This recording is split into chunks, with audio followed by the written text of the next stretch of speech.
సంఘం కుటుంబంగా ఎలా చెప్పబడిందో మనం అంతకుముందు ఆల్రెడీ తెలుసుకున్నాం. ఇప్పుడు మనం దేవుని పిల్లలం, వారసులం.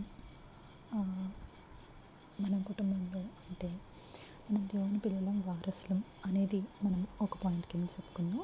ఇంకొకటి, మనం దేవుని పిల్లలం, వారసులం అయితే ఎలా అయితే పిల్లల్ని తండ్రి శిక్షించి కరెక్ట్ వేలో ఉండేలా చేస్తారో, అలాగే దేవుడు కూడా మన గురించి మనం మంచి వేలో ఉండాలని కోరుకుంటారు అనేది సెకండ్ పాయింట్ కింద చెప్పుకుందాం. ఈ 2 పాయింట్స్లో మనం ఇప్పుడు మొదటి పాయింట్ గురించి చూద్దాం. మనం దేవుని పిల్లలం, వారసులం అనడానికి మనం రోమా 8:17 చూసినట్లయితే, మనము పిల్లలమైతే వారసులము అనగా దేవుని వారసులము, క్రీస్తుతో కూడా మహిమ పొందుటకు ఆయనతో శ్రమపడిన ఎడల క్రీస్తుతోడి వారసులము అనేది మనం ఇక్కడ 17 చూస్తాము. అలాగే యోహాను 1:12 కూడా చూసినట్లయితే,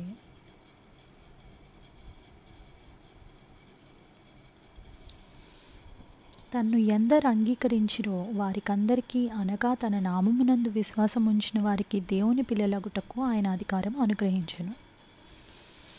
అలాగే మనం 1 కొరింథీ 4:16 చూసినట్లయితే, క్రీస్తు యేసునందు సువార్త ద్వారా నేను మిమ్మల్ని కంటిని గనుక మీరు నన్ను పోలి నడుచుకుని వారై ఉండవలనని మిమ్మల్ని బతిమాలుకొంచున్నాను.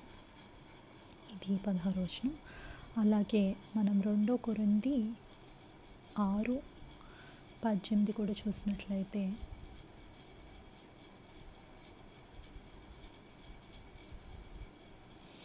మరియు నేను మిమ్మల్ని చేర్చుకుందును, మీకు తండ్రినై ఉందును, మీరు నాకు కుమారులను కుమార్తెలనై ఉందురని సర్వశక్తి గల ప్రభువు చెప్పుచున్నాడు.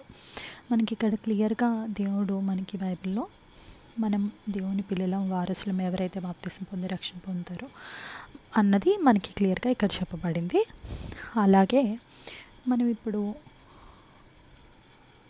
2 పాయింట్ గురించి మాట్లాడుకుందాం. అంటే శిక్షణ, ఎలా మనకి శిక్షణ ఇస్తారు దాని గురించి మనం మాట్లాడుకున్నట్లయితే, హెబ్రీ 12:5 చూసినట్లయితే లైన్గా, మరియు నా కుమారుడా, ప్రభువు చేయు శిక్షను తృణీకరించుకుము, ఆయన నిన్ను గద్దించినప్పుడు విసుకకుము.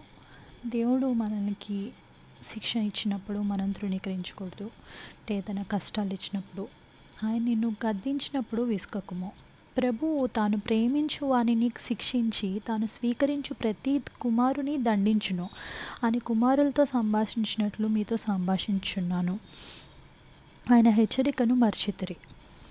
6 అలాగే 7, 8, 9, 10, 11 కూడా చూసినట్లయితే, శిక్షాఫలం పొందుటకై మీరు సహించుచున్నారు. దేవుడు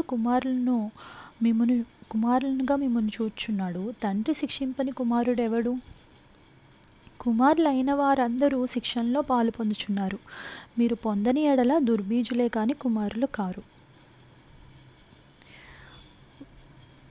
మరియు శరీర సంబంధులైన తండ్రులు మనకు శిక్షకులై ఉండిరి, వారి యందు భయభక్తులు కలిగి ఉంటిమి. అట్లయితే ఆత్మలకు తండ్రి అయిన వారికి మరి ఎక్కువగా లోబడి బతకవలెను కదా. వారు కొన్ని దినముల మట్టుకు తమకిష్టం వచ్చినట్లు మనల్ని శిక్షించిరి కానీ, మనము తన పరిశుద్ధతలో పాలు పొందవలనని మన మేలు కొరకే ఆయన శిక్షించుచున్నాడు. మన మేలు కొరకే మనల్ని శిక్షిస్తున్నారనమాట. అలాగే సో ఇదంతా మనల్ని శిక్షించి కరెక్ట్ మార్గంలో ఉంచడం కోసం. ఇప్పుడు మనం 2 పాయింట్స్ చెప్పుకున్నాం. థర్డ్ పాయింట్ ఏంటంటే, ఫైనల్గా ఈ శిక్ష అనేది ఎప్పుడైనా మనకి చూసినప్పుడు అది కష్టంగానే ఉంటుంది, కానీ ఎవరికి ఓకే శిక్ష బాగుంది, హాయిగా నాకు కష్టం వచ్చింది, నాకు బాధ వచ్చింది అని ఎవరికి అనిపించదు. కానీ ఆ శిక్ష అనేది మంచికే అనమాట, మనం కరెక్ట్ వేలో ఉండటానికి.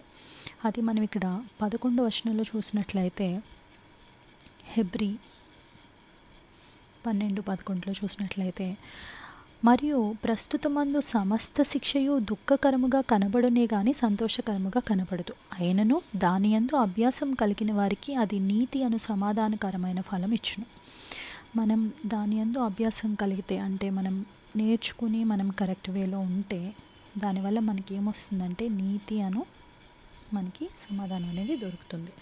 అలాగే మనం రోమా 8:18 కూడా చూసినట్లయితే, మన ఎడల ప్రత్యక్షం కాబో మహిమ ఎదుట ఇప్పటి కాలపు శ్రమలు ఎనతగినవి కావని ఎంచుకొంచున్నాను అని చెప్తున్నారు మనకి.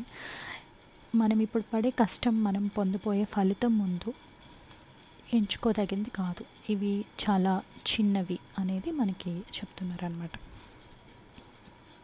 వాక్యం విన్నందుకు మీ అందరికీ ధన్యవాదాలు.